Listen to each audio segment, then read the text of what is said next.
All right.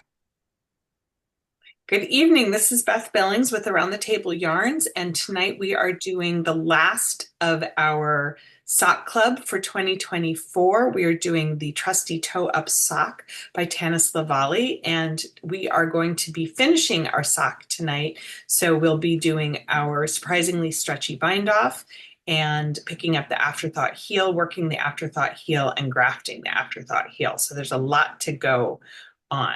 I'm going to keep pausing the video in between doing some work, but if you guys have any questions, please feel free to ask, especially while the video is going on so that other people can hear what the questions are. So I'm going to just change over to the desk camera. This is my sock. I'm really delighted. I actually got both of them to the same place. So I'm almost finished with the other one, and we're going to use that for the bind off or the grafting. But first we're going to learn how to do Jeni's surprisingly stretchy bind off. I'm going to just adjust my lighting here a little bit. Sometimes, oh, no.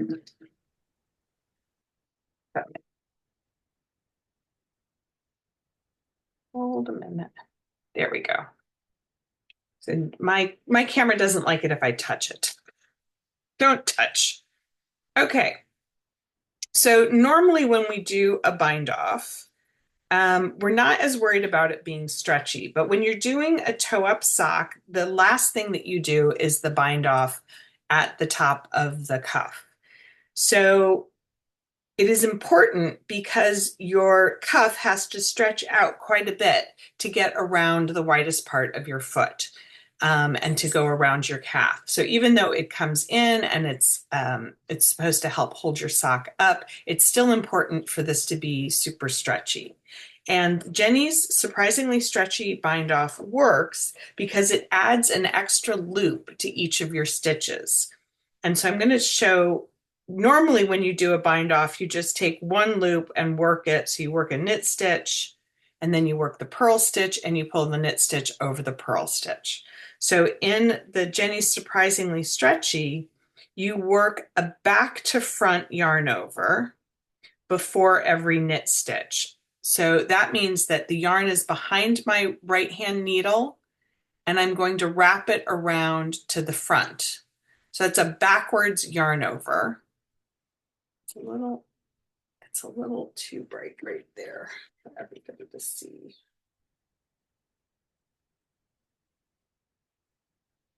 Ha, there, much better. Okay, so I'll just do that again. So there's my working yarn is behind my right hand needle, and I'm just going to bring it around the right hand needle to the front. So I've taken it from the back around the front, over the top, around the front and back to the back, and then I knit this stitch. And then I pull my yarn over the stitch I've just worked.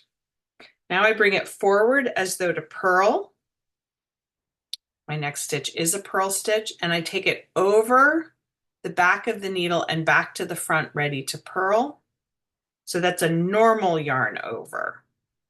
A normal yarn over goes from the front of the needle to the back of the needle. And I brought it back around the front so I could purl. And then I work the yarn over the purl stitch. So now I've processed both of those stitches, and I want to take the first stitch over the second. So each of those stitches got extra loops before I worked them. And that's what makes it stretchy. The elasticity of this bind off comes from having these extra loops before every single stitch. So let's just go over that again. My yarn is in front, but I have a knit stitch. The knit stitch gets a reverse yarn over. So you take your yarn between the needles to the back and around the right hand needle. So it ends up in the back again, ready to knit the next stitch. Pull the yarn over the stitch, and then pull the first stitch over the second stitch. The yarn, the working yarn is now behind my needle, so I bring it to the front and over and back to the front to purl my next stitch. Pull that yarn over my purl stitch, and then I work the cast off. Take the yarn to the opposite side, wrap it around the needle from back to front to the back again, knit the stitch, pull the yarn over the stitch, pull the first stitch over the second for the bind off. Bring the yarn back to the front and wrap it around the needle, purl a stitch, pull the yarn over the stitch you've just purled, and then work the bind off. So I'm going to keep going because I want to show you what this all will look like. But it is the addition of that extra yarn between each stitch that creates the elasticity that makes this the Jeni's surprisingly stretchy bind off. And it has like a fluidity to it because you're reversing and then you reverse your yarn over for the knit stitch, and then you do a regular yarn over for the purl stitch. And there's just sort of a flow to that, kind of like doing ribbing. You're just going back and forth.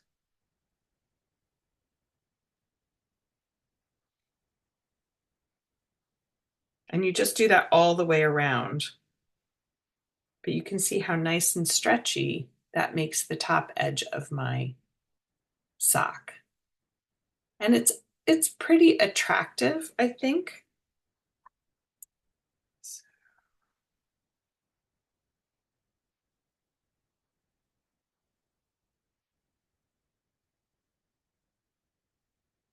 Anybody have any questions about this?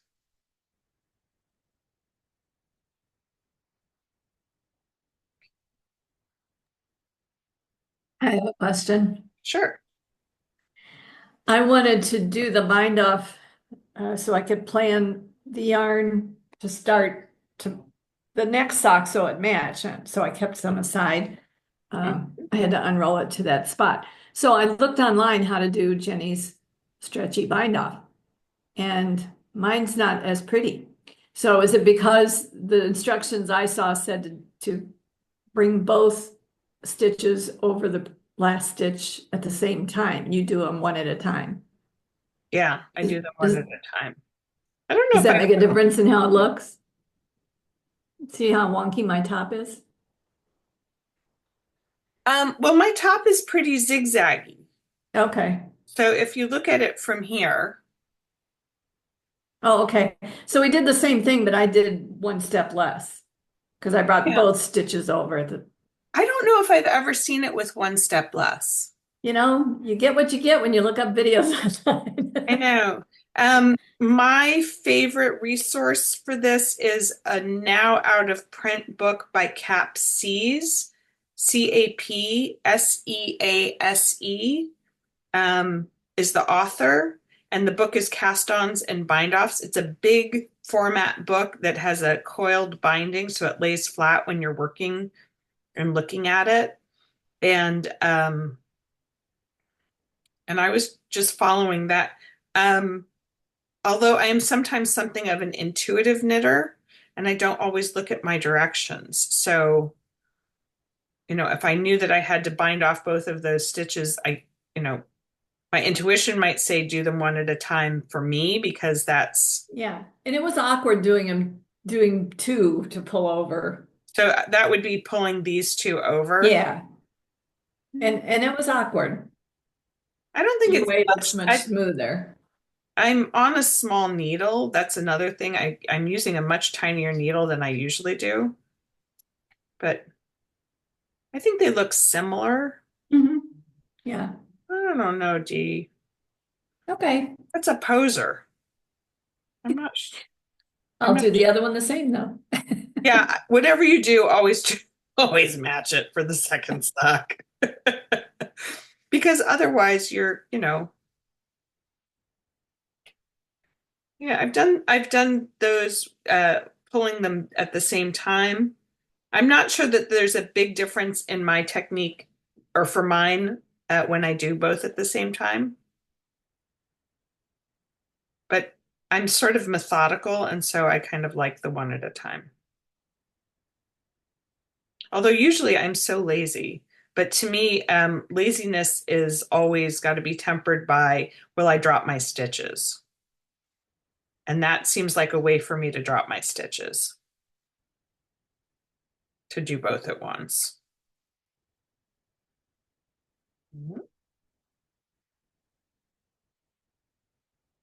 Okay, so that gives you an idea. I wanted to get to the end of this, so I'm going to pause the video so the video is not an hour long.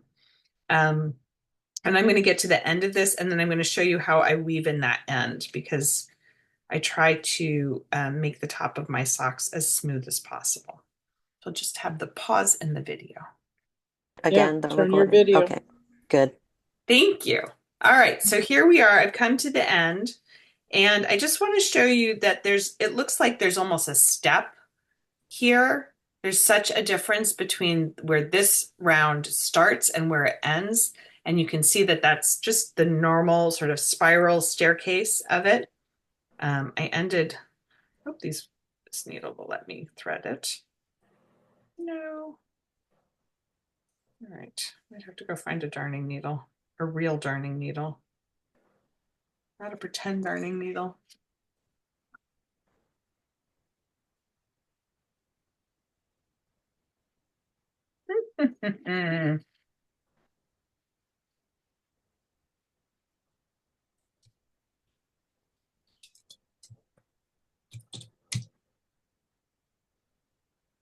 Okay, hold please. All right, so we've got this. It looks like a little bit of a step, but you can see at the top that these stitches, they look like loops coming through each other. So there's a loop, there's a loop, there's a loop. So I'm going to create a faux loop by thread. I've brought my end through the very last stitch here, and I'm going to thread it onto a darning needle, feed it under the legs of the next stitch, pull it gently, come back through that loop, and it makes a faux stitch. So that's my faux stitch. It closes up that step sufficiently. And then it is peach colored and the rest of my sock is not. So normally what I would normally want to do is weave this down a rib and back. But because I don't want my peach color running down that rib and coming back, I'm just going to weave it in to the backs of these stitches. I'm going to split a little bit in the backs of these stitches to keep it in place. I'm going to go maybe 4 or 5 over in one direction. Oop. I got what needle I had, but it was not a very small one. So I'm going to go over like that, a few stitches over, pull on it, and then weave it back in the direction we came from. Again, potentially splitting some stitches because I just want it to stay in place and not come out.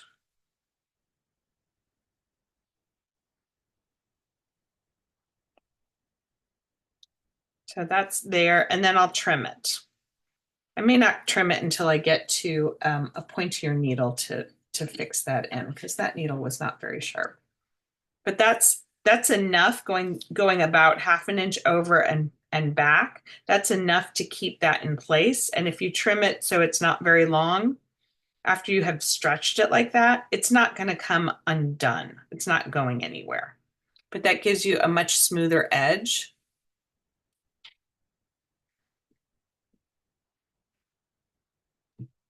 All right, so there's the top of my sock. It's super stretchy. We're happy about that. Now I'm going to flip it over, and this red line is where I picked up where I brought my waist yarn in for my afterthought heel. So I'm just going to get a little bit closer and show you.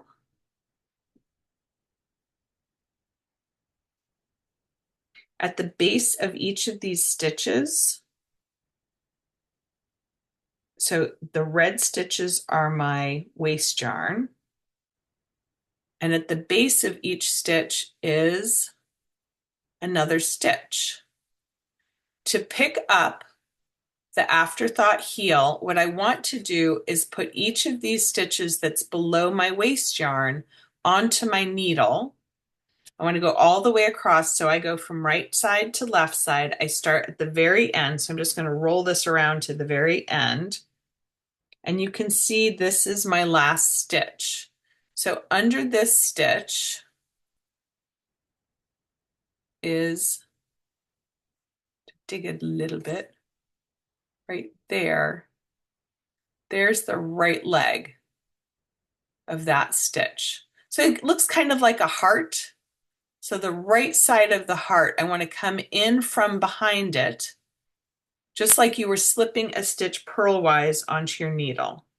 And what you're going to do is you're going to pick up one from every stitch on your needle. One.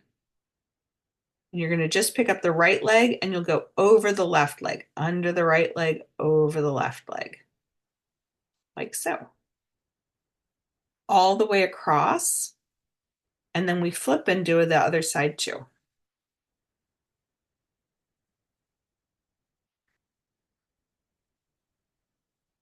Right.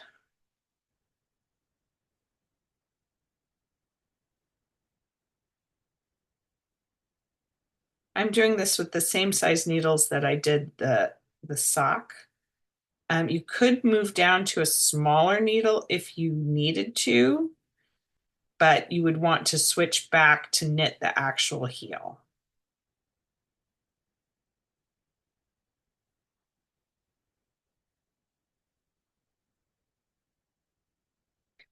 Be careful not to split the stitches. It's important for this step to do the whole stitch and not part of this, to pick up the whole strand of the stitch and not just part of it. And you can look down and see that it looks nice and even. All the way across. So I'm going to keep going all the way across.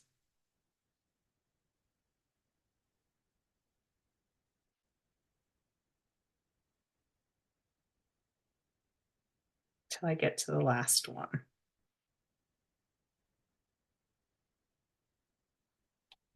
Pull it across and rotate it all the way around. So I've rotated it so the stitches I just picked up are on the top, and the stitches I'm going to pick up are on the bottom.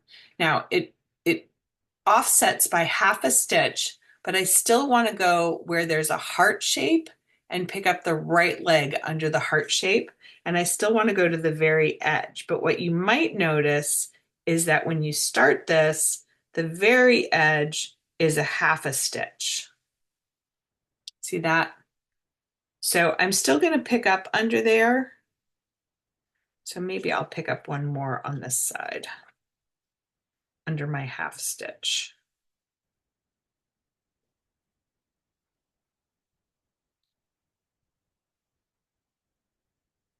What's there? Ooh.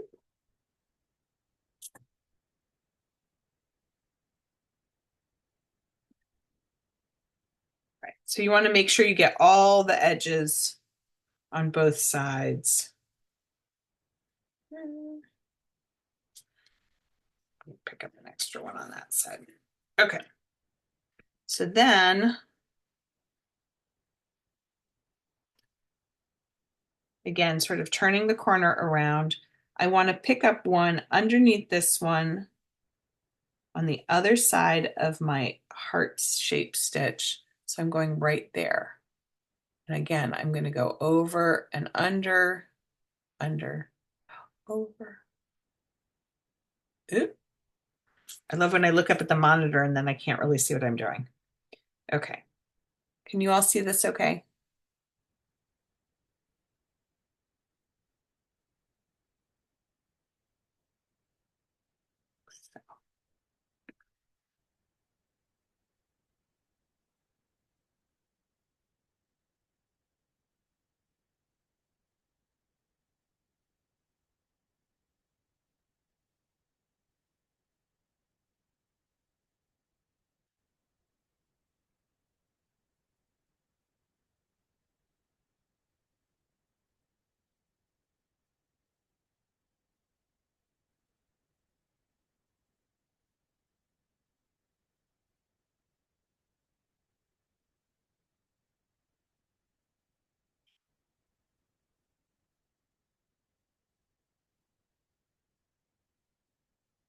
It can get a little tight as you're going.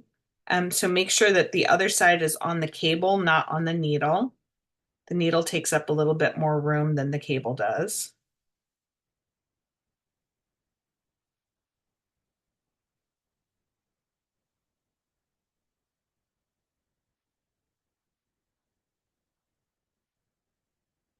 Hmm, Last one.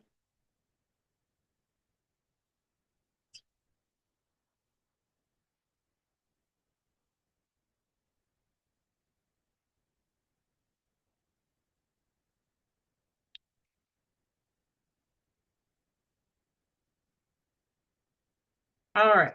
So there I go. I've got all my stitches on. You want to take a visual look at it and make sure that it looks nice and even, that you're not missing anybody. Pull it so that it's on the cable. I just had a darning needle a minute ago. Hello. Hello, darning needle. Oh, there it is. Okay. So I like to use a darning needle or the end of a needle. And what I'm going to do is pick out my waste yarn. So I didn't tie it or secure it in there. It's just cut and loose. And so I'm just going to pull it out one stitch at a time. You can pull it apart a little bit as you go.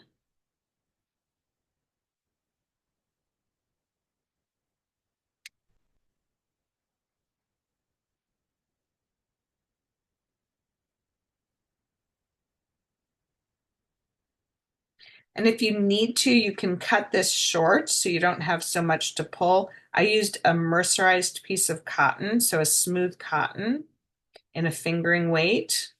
So it should pull pretty easily out, but if it were fuzzier yarn, it might not, and you might find it's easier to just snip it out, which would be something like doing this. So you want to be careful if you snip it out, not to snip the stitches.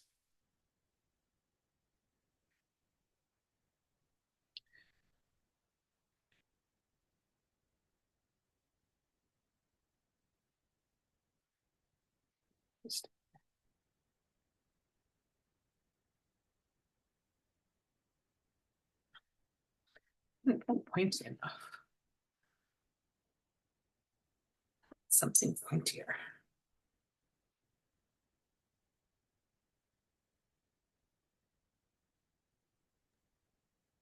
Do you have the same number of stitches on each side? I should do. I picked them up lined up with each other, and I picked them up, according to the lined up with the afterthought heel stitches that I'd placed earlier.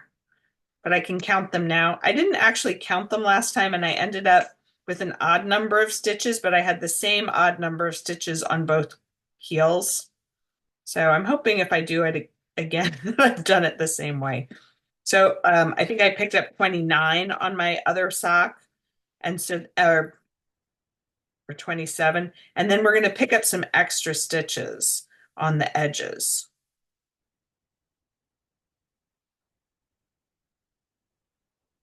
At this point, the size of the stitch is so small that if you don't have exactly what you started with, as long as they're not, because you can pick up some extra ones at the ends because of those half stitches. I always think for the heel, it's better to pick up more stitches than fewer.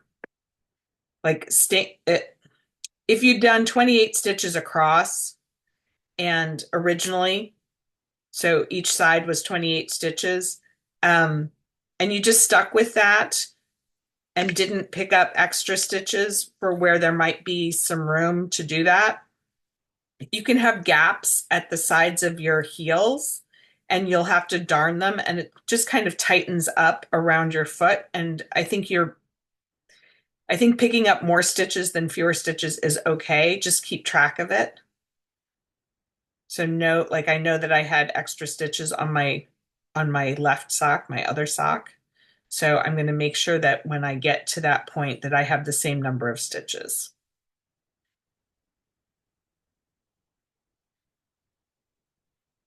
Is that clear as mud?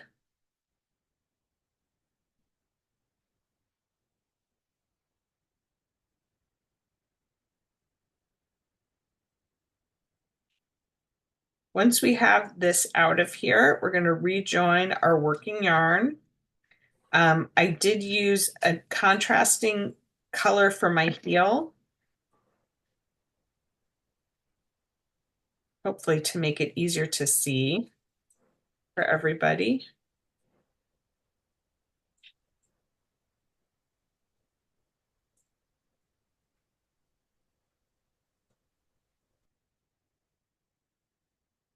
Oh, sorry, I'm right off the thing.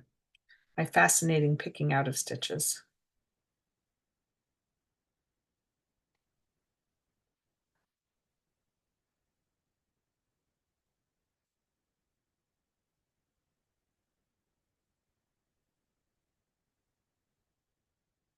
All right, there we go. So we're complete on both sides. There's nothing dropped. It's all good.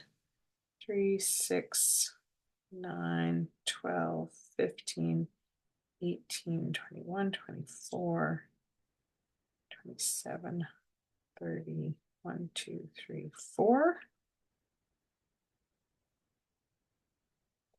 6, 9, 12, 15, 18, 21, 24, 27, 30, 35. I have extra stitches on this one.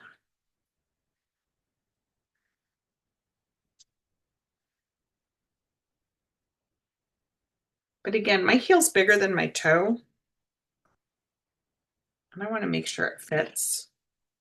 So what we want to do is pick up around these stitches. I'm going to be using my contrasting yarn. And I want to pick up an extra stitch in the corners.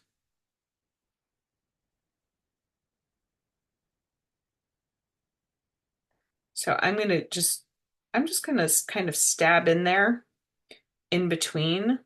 In the pattern, it says to pick up 2, but I think I've got 1 extra stitch already from going to the half stitch on my afterthought heel. So I'm just going to pick up 1 extra stitch on each corner this time.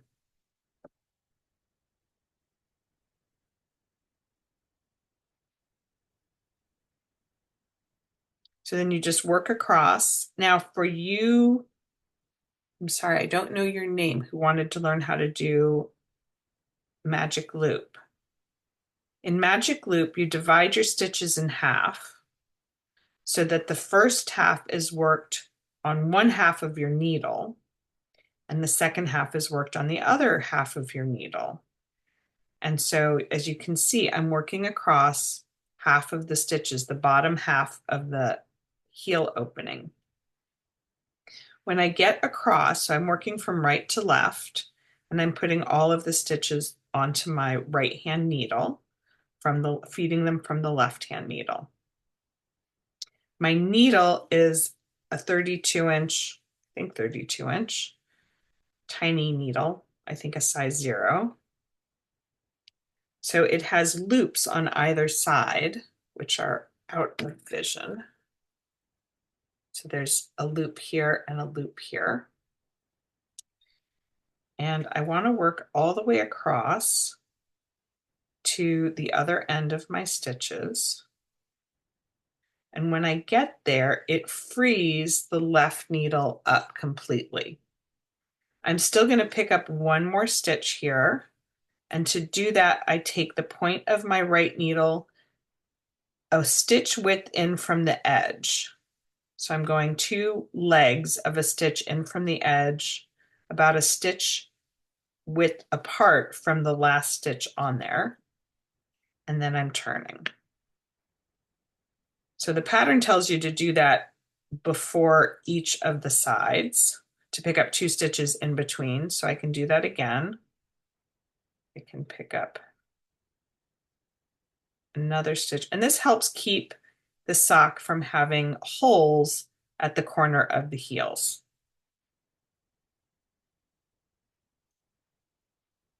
So what sorry, I forgot to tell you about the magic loop. I will tell you about the magic loop in just a second.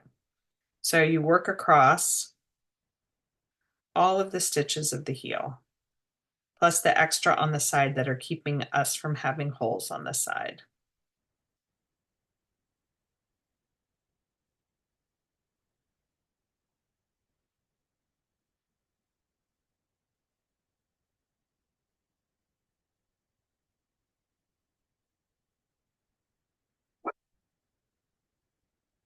Somebody's home.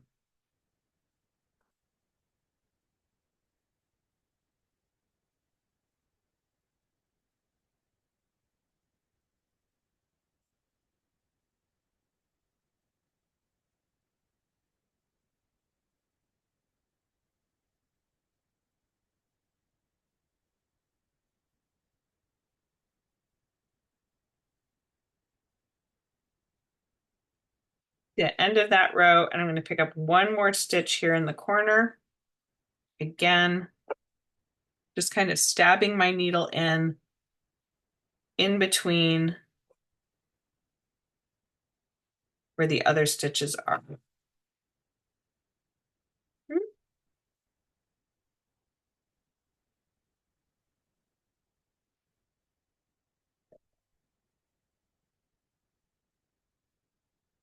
All right, so when I finish working across, my working yarn is on the far left-hand side of the stitches I've just worked.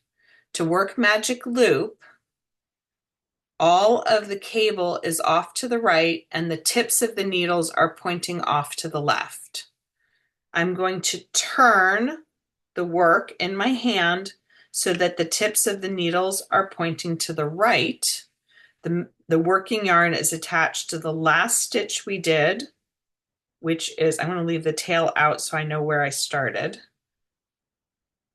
The tail is attached to the last stitch we worked, attached to the back needle. So if this is the front needle closest to me and this is the back needle further from me, I push the front needle in so that the stitches in the front are on the needle. And I pull the back needle loose so that the stitches on the back needle are on the cable. And then I proceed to work. Now this is my second row. I make sure I'm not working with my tail. And on this row, I've already worked one full row with the contrasting heel yarn. I'm going to do an SSK here at the beginning. This is the beginning of the decreases. So I'm going to do an SSK my way, the Patty Lyons way, where you go in the front of this stitch and then wiggle it around to the back of the stitch and then pull it through between the stitches. And then you give it a little extra pull. And then I'm going to work all the way to the last 3 stitches of this side. And I'm going to do a knit 2 together, knit 1 on the last 3 stitches, because you start the decreases after the first plain round of picking up your stitches. And it's possible that I picked up more stitches than I needed, so I'm okay with getting them decreased starting sooner than later.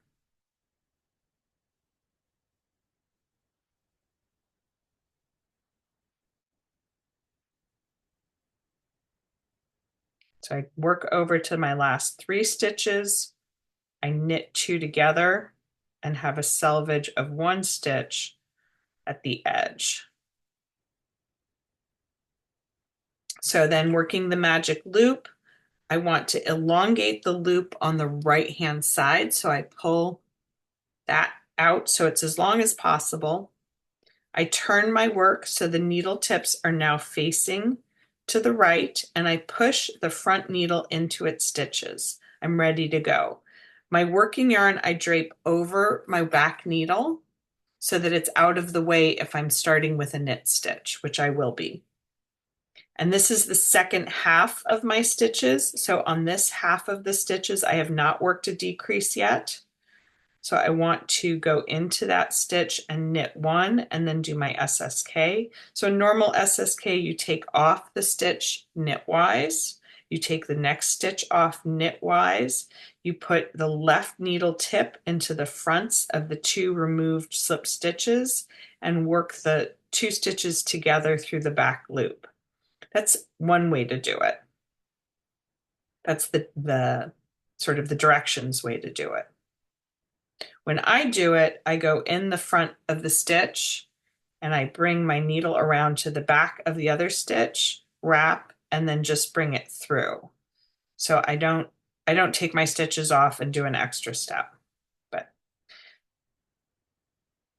And that was something I learned from Patty Lyon's Bag of Knitting Tricks, which is a great book full of fun and interesting tips and tricks.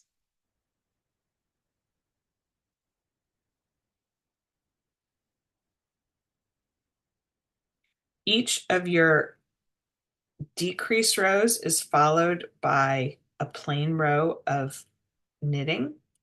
So you're decreasing every other round. Sorry, not row, round. You're decreasing stitches every other round until you have the number for your size. So I think it was like 12, 14, or 16, or 10, 12, or 14. I can't remember what they were exactly, but for the 3 different sizes,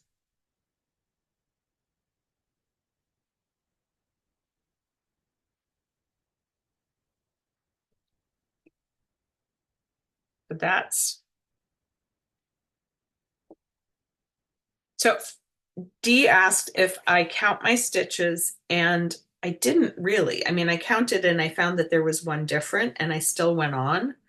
I'm not going to really worry about that extra stitch. I'm not going to get rid of it or match it until I'm at the end.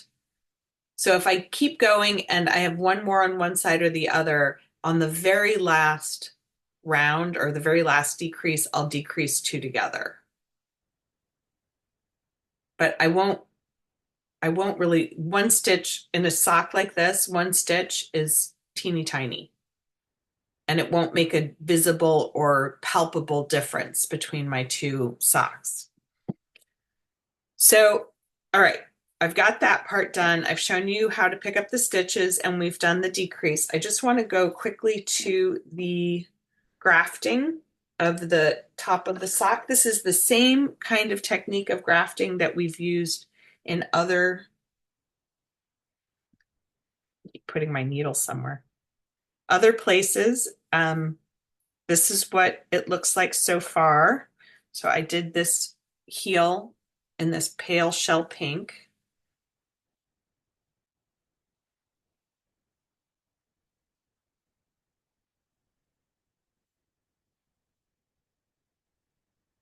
Too much light.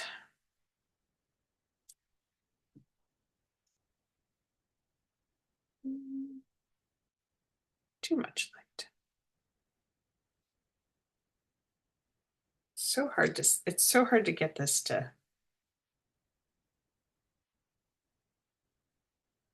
As you can see, I prefer the other camera. is it doesn't get as bright. I'm going to just, oh, I can't dim it. All right. When you're doing a sock and you're grafting the toe, there's a setup and a finish of grafting that you use in other situations, but when you're doing a sock, it's not actually as important to do the setup and the finishing steps, because if you do them, it leaves like a little, we call them ears on the end of your socks. So I'm going to omit the extra steps and just show you the plain grafting stages. So normally what happens, I'm looking at the front of my sock, and this is the knit side, the outside of my sock. And if I pull up to see the back of my sock, it is the purl side that's facing me. So I think about this in terms of the knit side being in front and the purl side being in back. I'm using a darning needle, so I've threaded my cut end of yarn onto it, and I've threaded sort of a generous 18 inches or so. And what I want to do is a pattern where I work the first stitches, the front stitches first, and then the back stitches. I never take my yarn up and over the needles. I always want to stay underneath them. And what I want to do is go knitwise. This is the knit side. So I'm going to go knitwise and off with the very first stitch, and then pivot the darning needle and go purlwise and leave the second stitch on my needle. Pull your yarn through, and then on the back side, which is to me the purl side, purlwise and off, pivot. So I'm just pivoting my needle around and going knitwise into the next stitch on the back needle, and then I pull my yarn firmly. Knitwise and off, purlwise and stay on. Purlwise and off, knitwise and stay on. And you just keep doing that. Knit, purl. So knit, off, purl, on, purl, off, knit, on. And then you pull through. So one of the things that I have found is a problem is that people take a stitch and then they pull the yarn through. So like if I pulled the yarn through on this stitch, I wouldn't know where I was next. Like this was supposed to be my knitwise and off. So if I do that step without taking it off, without pivoting, I'm a little lost. And then I have to go purlwise and through. So I like the pivot because it keeps me grounded on where I am going across the tip of my heel. So purlwise, if I take it off and I get distracted, I don't really know where I am. So I like to pivot instead of pulling through on every single stitch. Also, this can get a little bit twisty. It can curl up a little bit, and it's just easier if you're only pulling through half of the time and not all of the time. So off, don't split, purlwise and come through, purlwise and off, knitwise and go through. And you can see that it's finishing the end of that stitch as though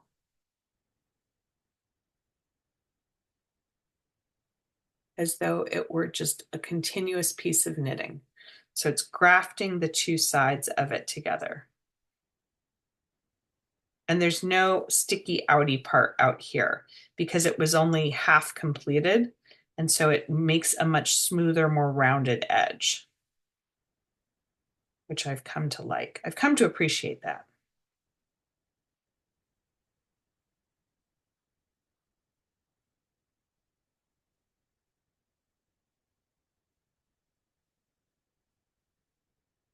So you should all know that Sock Club projects for next year have been posted to Sock Club 2025, which I believe are visible on our website. I'm excited about the ones that we're going to do. I think I have a DK weight sock lined up, which is fun because they go so much faster.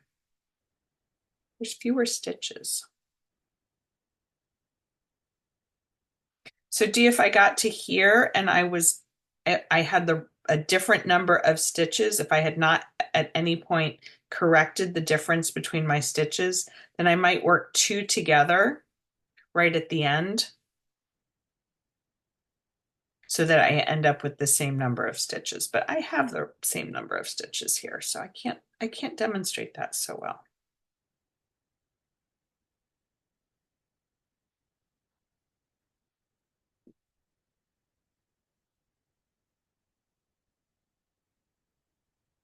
But if you needed to catch them up together, you could work two as though they were one stitch. Okay, so to finish this up, I come through that last one, and on the other side, I come off and through the last one, and then I'm just gonna drop my needles out. You can see there's a little tiny ear there, but that tiny ear, oh, try to put it in the shade so you can see it a little bit closer. So it's kind of sticking out a little bit there. But what you do for that is open it up.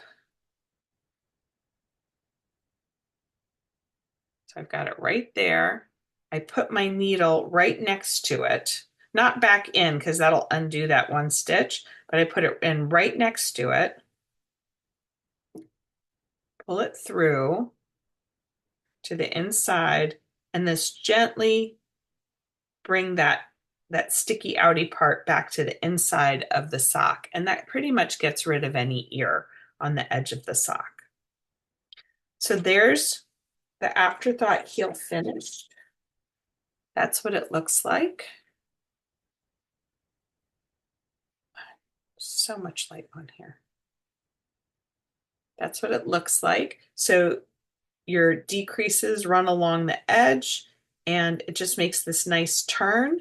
It is exactly the same construction as if you looked at the side of your, maybe it's not exactly the same. I don't know what I did there.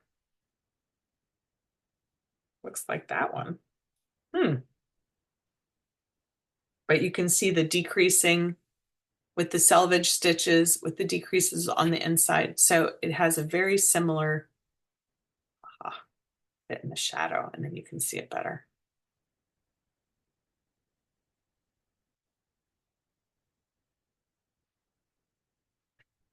And that's it. That's your afterthought heel toe up sock with the stretchy bind off.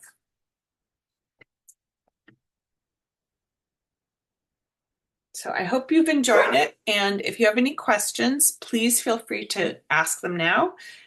We also are happy to take questions at info@aroundthetableyarns.com.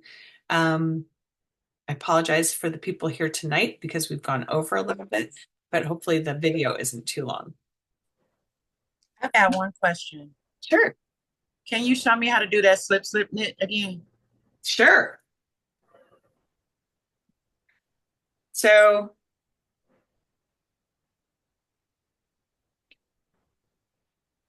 I'll set up. So this is probably not the right place to do one, but you'd knit one. And then when you go to do the SSK, I'm going to see. Oh, look, that's better. Is that more clear? I see you. Okay. So I've gone knitwise into that stitch as normal. I wiggle the tip of my needle into the back of the next stitch, without splitting it. So it looks kind of wonky on the first stitch, but it's normal on the second stitch. So the first stitch is twisted around the needle. Okay. When I wrap it, I pull my needles apart. So like if my needles are like this, I'm pulling them to get a little bit of extra room in that stitch. So I'm pulling them apart and pivoting to bring the yarn through. Okay. And then I can take it off. And then what she says, what Patty Lyon says, is catch this loop of the second stitch and pull on it to make that first stitch lay down flatter. Better. That extra little bit of loop is on the inside of the stitch. You're not going to see it. And so that smooths it out. Okay. I'm going to do that with a red yarn and see if you can see it a little bit better. Hold on one second. Oh, Remy, hush. So there's I've gone knitwise into the stitch here. Sorry, I haven't done it with my needles yet. And then I go purlwise into the back of it. And then I bring it through. There's like a little triangle at the bottom where I'm bringing that through. Okay. So it makes it like a knit two together. Or a lot closer to a knit two together. So then before you drop the second part of it off, you pull up on that leg and tighten it so that when it lays flat, these two lay flatter over this part of the stitch lays flatter over the second one. And so it makes an SSK that more closely resembles what the knit two together looks like on the other side. Okay. I'm happy to show that to anybody again. I've gone over it a number of times in the videos, so there are other videos of it, but God knows which ones they are. I don't. But I'll be happy to show you that in the store anytime, Kim. I think I got it. Okay, good. All right. Anything else? I'm going to ask the question, and if you want me to, I'll email it instead. But what if you feel like your waist thread is not in the right place? Oh, that's and I measured so carefully. But now you're not sure if you like where you put your waist thread? Yeah. I thought about that because I had a couple of people today whose waist yarn looked like it was too far, like they'd gone too far. Yeah, it matched my measurements, but it's like the sock stretched trying it on or something. And now it's too far up. One, you could leave it in place and graft it in, or you could graft in matching yarn. Like you could weave in matching yarn over the waist thread so that became intact. Okay. Right? Almost like duplicate stitching? Almost like duplicate stitching. And then you'd want to take out the waist yarn. So you could do like a graft. You could do all the things we did and put them onto the needles and then graft them back together with the matching yarn to your sock, because that would not be a seam and it would be smooth. And it would be at the back of your heel or above your heel, potentially if you'd gone too far up the leg. So then you'd have to find where you want the new one to be. You'd have to pick a row of stitches that did not have waist yarn and then pick up on either side of that row of stitches. Okay. So I have these, so I could show you here. So like if I decided that this is where I wanted it to be, then I could pick up below that here, like so. Then does it become like steeking? So it doesn't become like steeking. What you'd want to do is you'd want to pick up all the way across like we had before, the same number of stitches. You'd want to pick up on the other side of it with another needle, with the other needle. And then what you would do is you would snip the stitch in the middle and pull it out on either side so that you'll end up with this much waist yarn from these stitches being unraveled. And you can use those to weave in to secure where you've cut part of the yarn of the sock. So that's the original afterthought, was that you would pick it later. And then you would keep that from raveling any farther by picking up those extra stitches at each end. Right, you would have already picked up the stitch. So here I've picked up these stitches, and then I might want to pick up the stitches above. Right, so I've done this on both sides, but you're doing it kind of freehand. I need to turn this around to be able to see it. Sorry. So dark. So you do this all the way across. So see how I've left one row in between? That's the yarn that you'd cut. Okay. But this would be picked up all the way across. This would be picked up all the way across. I'd find the middle stitch, snip it, just cut one leg of it, and then pick Okay. it out carefully so that it's going, so that that strand is being picked out carefully to this end. You'll probably get 3 inches of yarn, and then pick this end out to this side. You'll get another 3 inches of yarn. That's long enough to weave onto a tapestry needle and darn in. And then you just pick up and go. So if you really think that this is in the wrong place, I would pick them up as I showed you and graft them back together with your sock yarn, and then decide where you really want your heel. So before Yeah, now that I've bound it off, I could probably tell a little better. I haven't tried it on since I got it off the needles. yeah, so you I'm might gonna want think to that over very carefully. you want to try it on though on the cables. If you're going to do that before you graft it together, get it onto the cables and try it on so that you know exactly where on your foot you want to put the new heel. Because that's a lot of extra work to go through. Yeah. And the alternative way to do that would be to rip back and redo your afterthought heel and go back up. It's just a tube. So if you really thought it was in the wrong, like on the other sock, if you really thought it was in the wrong place, you could rip back to that one. So I think I'll think about it while I start the other sock. Yeah. Well, you might want to try it on first and make sure. Like I tried mine on today and I was like, oh, good. It worked. But you can see that it really is about 2 inches of from where your heel, from the point, the rounded point of your heel. It's about 2 inches away. So if you've, Okay, thanks.